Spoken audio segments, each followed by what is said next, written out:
Shonen Jump has recently released its top 10 best-selling manga series of all time list. Let's take a look and see if some of them don't belong on here. Busted, already seen a fraud. Mid-Hero Academia does not deserve to be on this list. There are only two possible reasons anybody would ever want to experience this. 1 and 2. If you're reading it for any other reason, what the fuck are you doing with your life? At number 9, Hokuto no Ken. Fist of the North Star definitely deserves to be on this list, and I even helped out a little bit too. The fact that it looks like My Hero Academia is gonna surpass Fist of the North Star any second now is very concerning. If that happens, I will hunt down every single My Hero Academia fan and force them to watch the one thing they're most scared of. Straight shipping.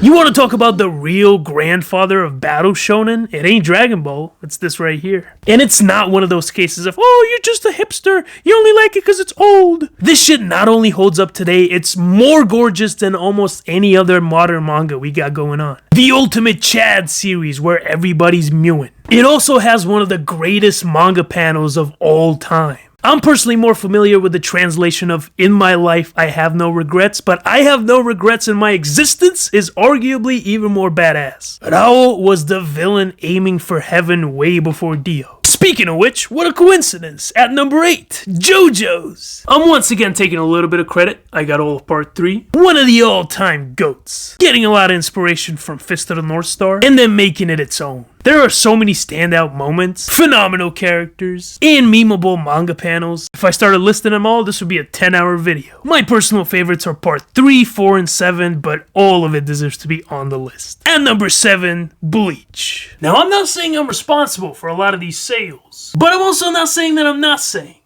You know what I'm saying? I love me some Bleach, man. Still, to this day, just about my favorite of the big three. It's got the characters, it's got the battles. What more do you need? Totally deserves a spot on here. Uh-oh. Baby Alert, Demon Slayer. I'm just fucking with you. It's not bad at all, but on a top 10 list? Me personally, I wouldn't say so. There are plenty other better series that deserve this spot. But the series is huge in Japan and it totally makes sense. It explores a lot of cultural topics, it's a very traditional setting, and the sword fights are pretty cool. Kochi Kame at number 5, that is fascinating. Although I've seen one episode of the anime and it was a fun watch, I can't really comment on it because I haven't read any of the manga. But I do know that it ran for over 200 volumes. That is mind-boggling. So it definitely did something right, even though by the end, the only people who were probably still reading it were the boomers that grew up with it. This is another culturally significant Japanese series which I personally wouldn't put on the list, mainly because I'm not that into comedy. Also, if we're talking thick eyebrows, Gogol 13 did it way better. And number 4, Slam Dunk.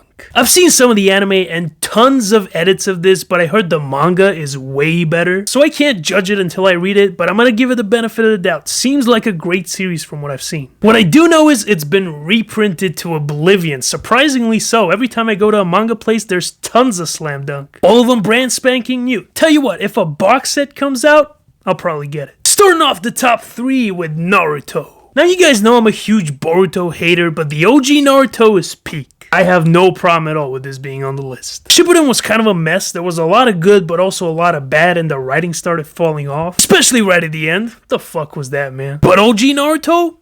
Timeless classic. And number 2, Dragon Ball. The epitome of OG. It's not only fantastic in its own right, but it revolutionized battle shonen and improved on the formula of Fist of the North Star. Mainly by popularizing transformations. I did not grow up with Dragon Ball Z, but I can imagine kids in the 90s shitting their pants seeing Super Saiyan 1. I shat my pants seeing Super Saiyan 3 and I was 20. Overall, total GOAT. Of course it deserves to be on the list. And finally, at number 1, One Piece. Not surprising at all. The longest running mystery in anime and manga. It's crazy to see how much these characters have improved in the last 20 plus years. Its world building is so vast that the sense of adventure it gives you is marvelous. Who knew a story about goofy pirates would be this damn good? Let me know if there are any series you'd remove from this list and what you're gonna replace them with.